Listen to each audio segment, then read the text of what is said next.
Assalamualaikum warahmatullahi wabarakatuh. Alhamdulillah alladzi arsala rasulahu bil huda wa dinil haq liyudhhirahu 'alad dini walau karihal musyrikun. Wassalatu wassalamu ala sayyidil anbiya mursalin wa ala alihi wa ashabi ajma'in wa man tabi'ahum bi ihsan ila yaumiddin, amma ba'du. Rabbi shrah li sadri wa yassir li amri wa khul 'uqdatam min lisani yafqahu qawli. Allahumma anfa'na ma 'allamtana wa 'allimna ma yanfa'una wa zidna ilman nafi'an. Sahabat santri yang dimuliakan Allah, kita awali dengan bacaan Ummul Quran, semoga barokah.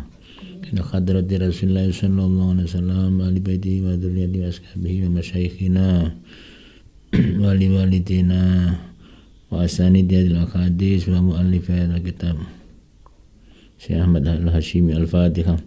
A'udzu billahi minasyaitonir rajim. Bismillahirrahmanirrahim. Alhamdulillahirabbil alamin arrahmanir rahim maliki yaumiddin.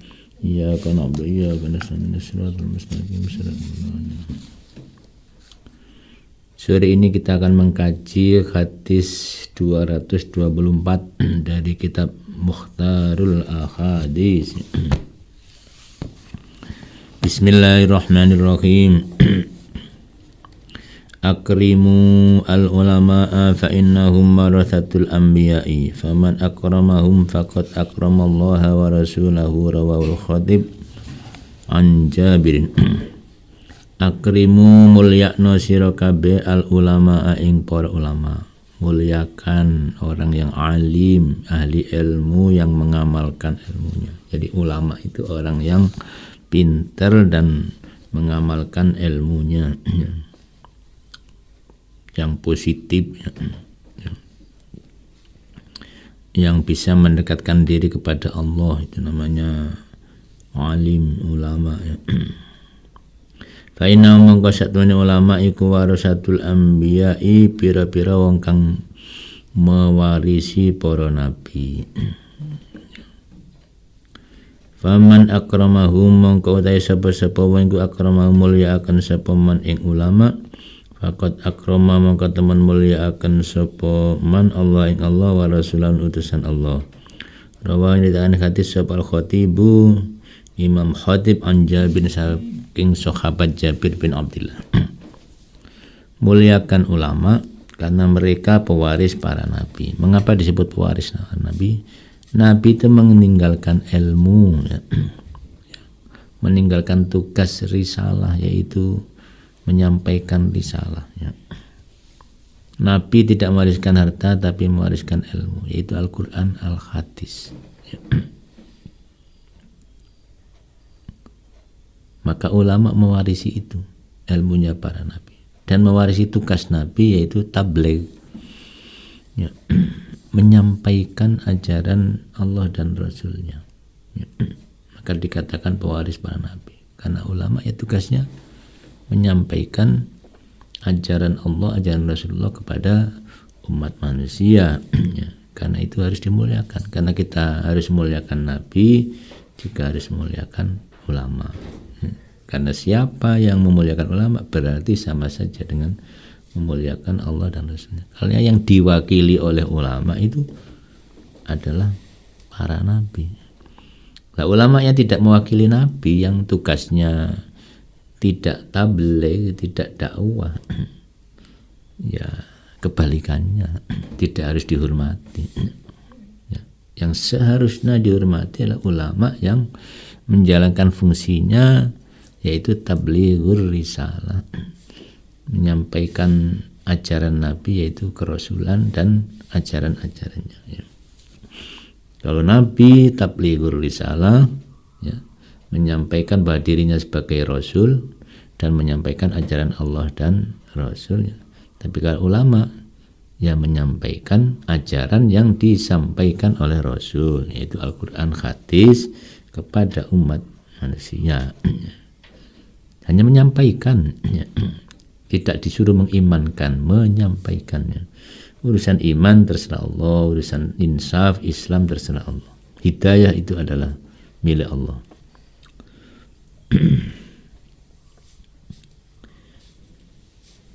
Hadis 225. Akramun nasi utai paling mulyani para manungsa iku atqahum paling takwanin nas. Rawahul Bukhari wa Muslimun. Riwayat hadis Bukhari, Imam Bukhari, Imam Muslim dan Imam Muslim. Menurut ini standar atau barometer ukuran mulianya manusia di hadapan Allah yang paling takwa. Inna akramakum indallahi atqakum. Yang paling mulia di antara kalian adalah yang paling takwa. Takwa itu apa? Kalau Imam Al-Ghazali dalam kitab Risalatul Mu'awana, ya, kriteria takwa yaitu imtithalu awamirillah, ya, menjalankan perintah Allah, otomatis perintah Rasulullah, menjalankan perintah Allah. Wajitina bunawahihi, dan menjauhi larangan-larangannya. Jadi taat perintah, menjauhi larangannya. Yang ketiga adalah tanzihul qulub 'anir radha'il. Membersihkan hati dari kotoran-kotoran hati, penyakit-penyakit hati. Yang hina, radhilah yang hina. Jadi tiga itu orang bisa disebut takwa kalau menjalankan perintah Allah semampunya, menjauhi larangan Allah secara total, ya, dan membersihkan hatinya dari penyakit-penyakit hati. Ya, kalau masih ada pemarah, penipu, gerundel, itu berarti belum takwa, berarti belum sempurna kemuliaannya. Ya. Kalau ingin benar-benar menjadi manusia muslim sejati, menjadi orang yang mulia, ya jalani tiga itu. Jalankan perintah Allah, sholat, zakat, puasa, haji, dan lain-lain, jujur, ya. Ya. Juga jauhi larangan Allah yang dilarang, walaupun makruh jauhi. Dan berusaha membersihkan hati kita. Ya, sedikit demi sedikit kita jujur, kita jangan hasud, kita hendaknya banyak bersyukur. Itu bagian daripada proses takwa. 226.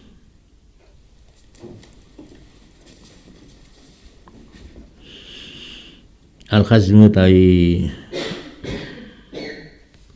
kuat, teguh, iku antusyawiro ento musyawarah sira dzarain ing wong kang duweni pendapat kang bener. Tumatuti unuli taat sirahu ing dzarain, rawani dan hadis Abu Dawud. Kekuatan yang sejati itu adalah engkau bermusyawarah dengan orang yang memang punya pendapat yang jitu, yang tepat dan benar. Ingat, tepat dan benar. Ya. Jadi ada sesuatu itu benar tapi enggak tepat. Kalau bisa dua-duanya, ya tepat, ya cocok dan benar. Benar nih gak cocok, ya gak apik. Ya. Jadi kedua-duanya itu harus, pendapatnya itu pas dan benar. Ya. Benar dan pas. Ya. Kemudian Anda taat kepadanya, itu pasti akan dahsyat, kekuatan yang luar biasa. Ya. Fas'alu ahla dzikri in kuntum la ta'lamun. Tanyalah pada ahlu dzikri, ahli ilmu, jika Anda tidak tahu. Ilmu apa? Ilmu apa saja. Kalau Anda butuh sebagai pengusaha, ya musyawarah dengan orang yang punya pengalaman, punya ilmu tentang usaha. Ya. Nah, tentang usaha, takon wong sing gak ngerti usaha, ya bangkrut sampai salah minta pendapat. Salah minta pendapat. Ahli ibadah bagus Anda minta pendapat, tapi kan nggak pas, nggak pas. Jadi yang pas, Anda butuh apa, itu minta saran pada ahlinya. Wong idza wusidal amru la ghairi alifan tadisa. Jika perkara diserahkan kepada orang yang bukan ahlinya, tunggulah kehancurannya. Sama. yang dimintai fatwa ya nggak pas. Ya Anda dapat fatwa yang tidak pas nanti. Nah, mintalah kepada yang benar-benar ahli. Ya, ahlinya ya punya capable, mumpuni ilmunya tentang itu, apa tentang manajemen, apa tentang agama, apa saja. Kalau agama memang bermusyawarah dengan ahli agama, sudah pas. Jangan tanya pengusaha, agama tambah pengusaha, ya tambah bingung nanti. Nah itu. Jadi musyawarah pun harus pas, tidak sekedar musyawarah. Rawahu Abu Dawud. 227 al-Islamu tawi agama Islam ku nadhifun bersih. Fatanadzafu mongko bersih sira kabeh. Kaina mongko sak temene kelakuan iku layat hulu ora mlebu al jannata ing swarga sapa illa nadhifun kecuali kang bersih. Rawani dan hadis sapa tailami. Intinya begini. Islam itu adalah mengajarkan kebersihan, menganjurkan dan mengajarkan kebersihan. Karena itu hendaknya sebagai umat Islam harus bersih. Bersih pikirannya, bersih itikadnya, bersih hatinya, bersih lahir batinnya. Allah senang orang-orang yang suci bersih. Innallaha yuhibbut tawwabina wa yuhibbul mutatahhirin. Jadi Allah itu senang orang-orang yang banyak bertaubat, berarti kan bersih batiniahnya ya. Dan juga senang kepada al-mutatahhirin ya. Suka orang-orang yang bersih lahiriahnya, yaitu dengan istinja, dengan batu, dengan air, wudu ya, mandi ya. Itu kan simbol lahiriah. Jadi intinya Allah senang ya batinnya bersih ya. Ya lahiriahnya bersih, batinnya bersih ya.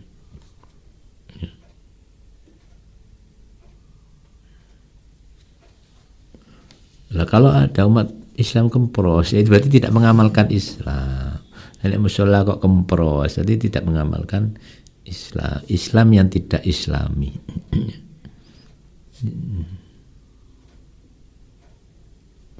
Jadi kita harus bersih, melatih diri untuk bersih, mentradisikan kebersihan, ya.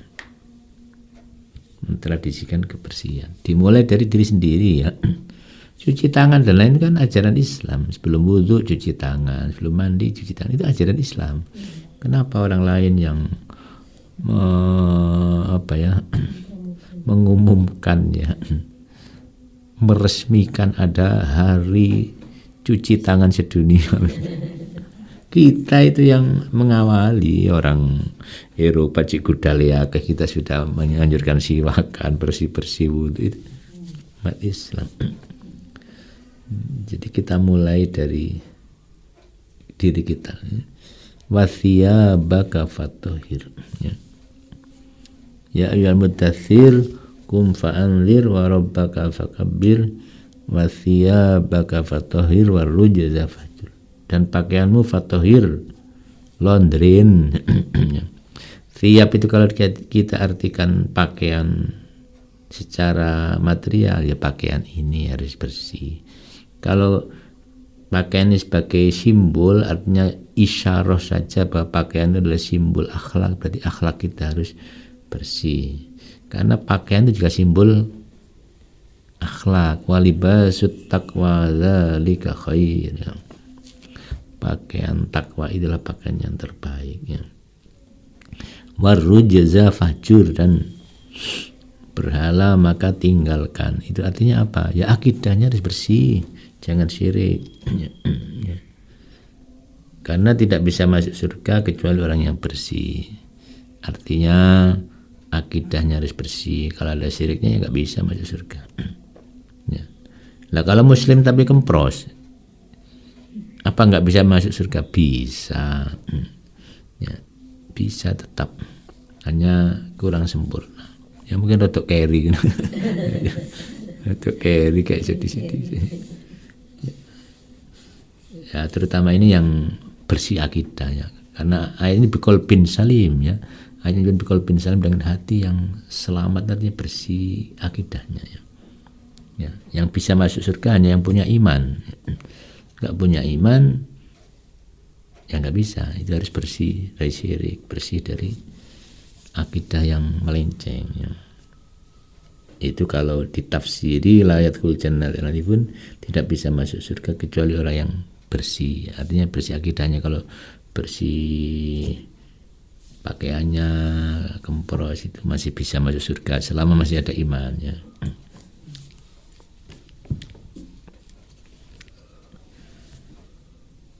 Hadis 228 al-akbaru minal ikhwati bimanzilatil abi. Al-akbaru ta kang tuwa minal ikhwati saking pira-pira sedulur. Akhun zamannya ikhwatun, berarti saudara senasab.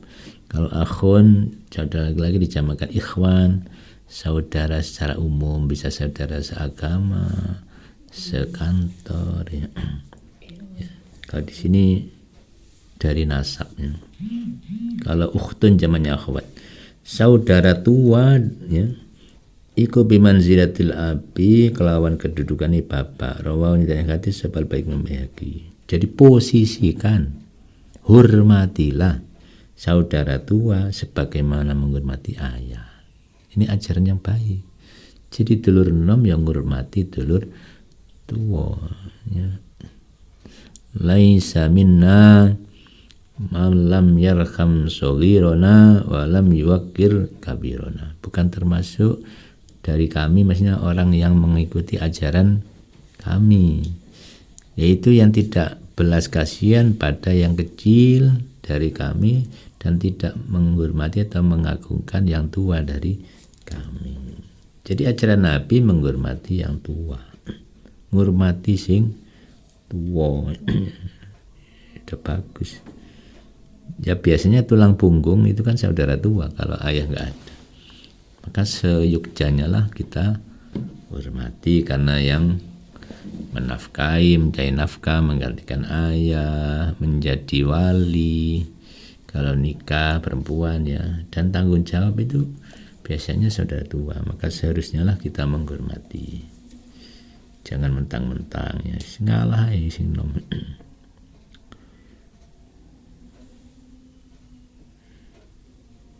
Jadi nanti kalau jadi wali kok perempuan ya, yang jadi wali ya saudara, bisa adik bisa kakak, tapi biasanya mesti yang tua yang jadi wali. Itu setelah ayah. Jadi urutan wali nikah itu kalau nggak ada ayah ya itu mati saudara. Baru lain-lain nanti. 229 al-amanatu utawi amanah terpercaya ya. Iku tajlibu menarik apa amanah ar-rizqa ing rizki. Wal khiyanatu utawi cidra khianatnya. Iku tajlibu narik apa khianat al-faqra ing melarat. Rawanya yang hadis sahabat Tailami, Imam Tailami. Orang bisa dipercaya itu bisa menarik rizki, sebaliknya khianat ya nyebabno melarat. Anda lihat toko segitu banyak itu hanya kepercayaan. Nitip sales, nitip. Itu karena kepercayaan saja, tidak punya modal yang banyak. Menarik rezeki, mengapa? Bisa dipercaya. Ya. Mantu kok bisa dipercaya? Segalanya mertua kan memberikan kepada menantu, anaknya dikasihkan, kebunnya disuruh ngelola, sembarangnya menarik rezeki. Mengapa bisa dipercaya? Nah ini mantu kok ngemplang ngentat-ngentit, terus nggak bakalan dikasih kepercayaan, dikasih wewenang dan segala macam. Ya melarat akhirnya gak oleh apa-apa. Warisan ini uman. Jadi khianat kebalikan aman. Maka kita jadilah orang yang bisa dipercaya. Jadi ada modal materi, ada modal kepercayaan. Gus Dur jadi presidennya modalnya apa? Kepercayaan. Kepercayaan masyarakat. Gak punya duit Gus Dur. Kita tanya, lah Gus Dur modalnya apa? Dipercaya oleh ulama-ulama, oleh masyarakat. Itu aja modalnya bisa jadi presiden, bisa dipercaya. maka jadilah orang yang bisa dipercaya. Jadi enaklah orang bisa dipercaya, bisa dititipi. Orang mau nitip kambing aja cari-cari yang jujur, yang bisa dipercaya, apalagi nitip anak perempuan mau jadi suaminya, mau jadi istrinya.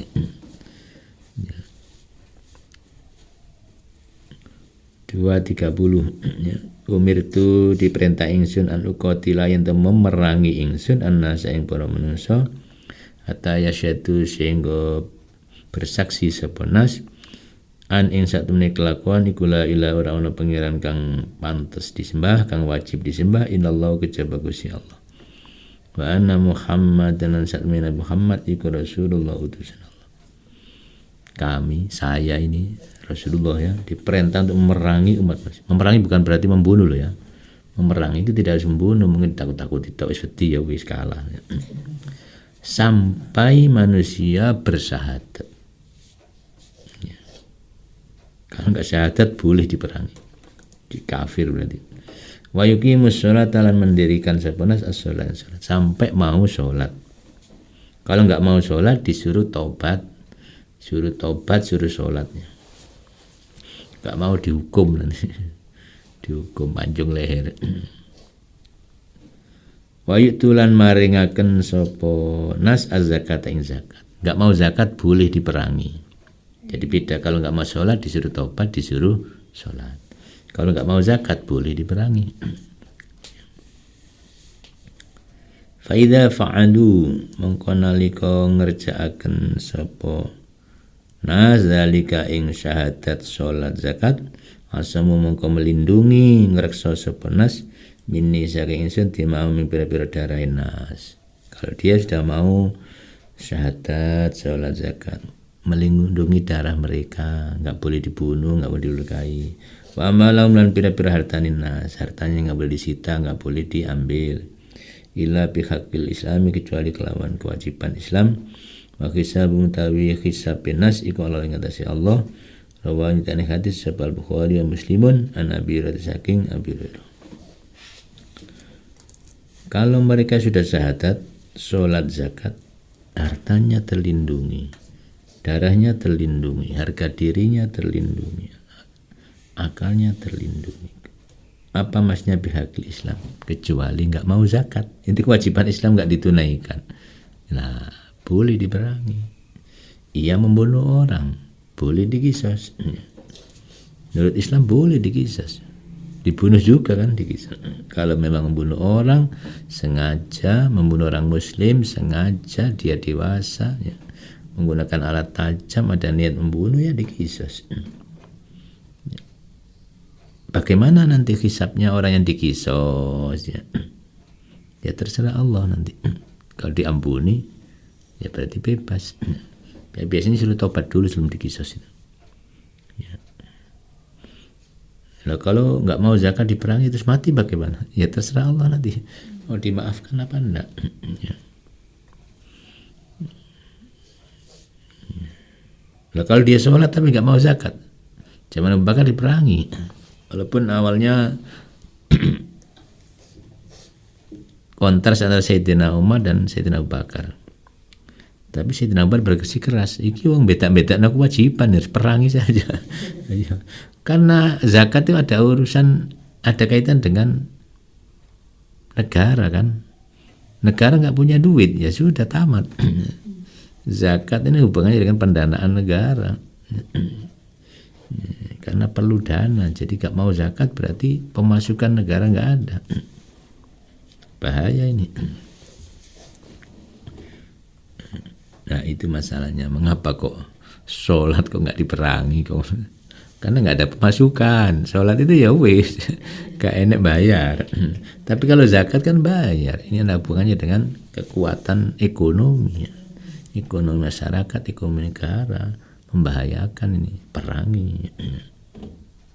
Nah, itu mengapa zakat kok boleh diperangi?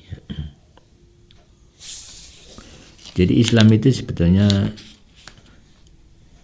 la ikraha fiddin itu bagi orang yang belum masuk Islam.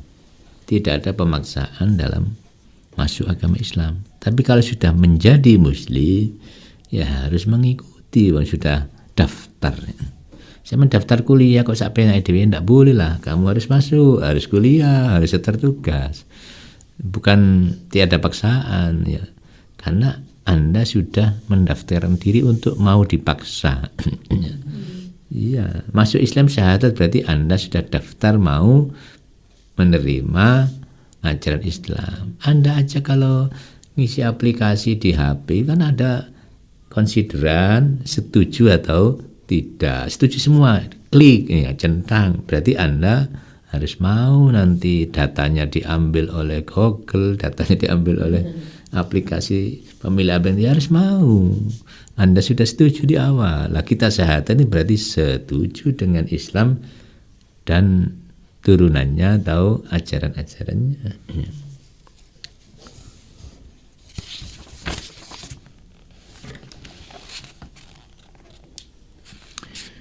Hadis 231 amitil adza. Amit nyingkrihno sira al adza ing kotoran anit tariqi saking dalan fa innahu mangko sak temene nyingkrihno kotoran laka ketui sira iku sedekahun sedekah. Rawan hadis sahabat Bukhari, Imam Bukhari. Singkirkan kotoran yang mengganggu orang lewat, termasuk yang nongkrong pinggir jalan. Itu kategori duri itu. Apa kerikil, apa batu bata, apa lain-lain. Pokoknya yang mengganggu orang lewat itu singkir. Bagaimana dengan polisi tidur, itu tidak islami. Mengganggu orang lewatnya. Kan bisa cuma peringatan, kayak orang kamu peringatan ngebut, benjut. Itu sudah ada rambu-rambu berupa kata-kata. Nah, kalau polisi tidur, kalau banter nanti bisa jungkir. Maka ya Mahfud seblak dulu marah kalau ada jalan kok diunduk-unduk. Jadi itu tidak Islam. Justru negara menghaluskan jalan. Kok ini malah diunduk-unduk. Jadi ajaran Islam itu singkirkan kotoran dari jalan, maksudnya yang mengganggu orang lewat. Jadi kita jangan ganggu jalan. Misalkan kalau ada hajat, ya jangan nutup jalan kalau bisa. Selama masih tidak nutup jalan, ya beri orang lewat. Teropi separuh, jalan boleh, tapi jangan ditutup jalannya. Ya, kadang lebih dari sehari ini kan nggak boleh. Ya nek manten rendak 2 jam mungkin nggak masalah lah 2 jam. Ya. Tapi nek mulai buan sampai 3 hari ini yang nggak boleh ini. Ya. Benar-benar mengganggu tetangga ini. Ya kalau ada jalan alternatif gak masalah. Kalau nggak ada kan repot. Tapi tetap nggak enak kalau nutup jalan itu. Bagi tetangga itu gangguan. Jadi sebisa mungkin kita ini jangan menghalangi orang lewat. Ya. Karena ini bagian dari hakul murur, hak lewat. Jadi dalam Islam itu ada hakul murur, hak lewat. Jadi misalkan kita ada pekarangan jejer kebun orang, itu mereka punya hakul murur, hak lewat. Nah, maka kita beri galeng atau batas. Tidak boleh kita menghalangi orang lewat situ, karena itu bagian daripada hak umumnya, hak untuk lewat. Masa disuruh terbang dia? Ya nggak mungkin ya. Jadi intinya kita ini jangan merampas hak orang lain, termasuk hakul murur, hak lewat. Karena jalan ini milik umum, kecuali jalan itu milik pribadi Anda, beda lagi. Kebun Anda, pekarangan Anda, kan ini jalan umum ya, milik umum. Masyarakat punya hakul murur, hak untuk lewat. Saya kira itu yang bisa kami sampaikan, mudah-mudahan ada manfaatnya. Ihdinas siratal mustaqim. Allahumma anfa'na ma 'allamtana wa 'allimna ma yanfa'una wa zidna ilman nafi'a. Wallahu muwaffiq ila aqwamit thoriq.